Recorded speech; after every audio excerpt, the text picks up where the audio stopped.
મસાલા પાઉં બનાવીએ. 2 પાવડા તેલ લીધું છે.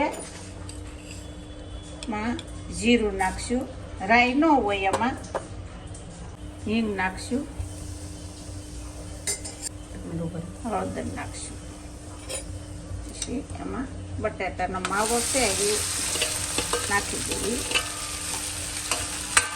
આપણે બરાબર હાવ મિક્સ થઈ જાય ને ત્યાં સુધી હલાવી લઈએ એટલે હાવ મિક્સ થઈ જાય.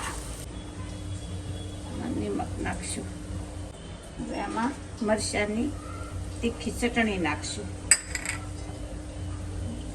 ધાણા જીરું નાખશું.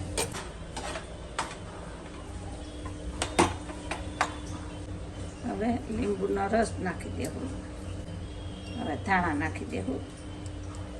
હવે એને હલાવી બધું મિક્સ કરી તળેલું પછી માવો તૈયાર. આપણા પાઉંભાજીના પાઉં છે. હવે આપણે એને શેકી લેવું તો બહુ મસ્ત લાગે. કકડા થઈ જાય ને હવે આપણે આને તેલ લગાડી દેવું તો કકડા થઈ જાય.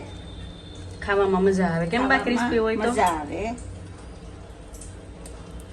મસાલા પાઉં શેકેલા ન હોય પણ આપણે શેકીએ તો બહુ કકડા થાય મસ્ત લાગે.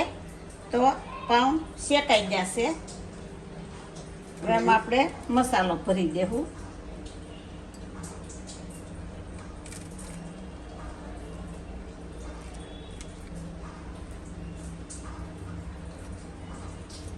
કાંદા નાખી દેવું.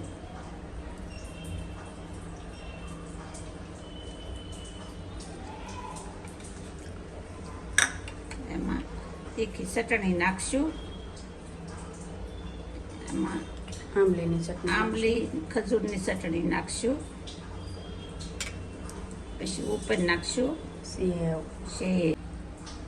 ટેસ્ટી ટેસ્ટી મસાલા પાઉં બની જશે.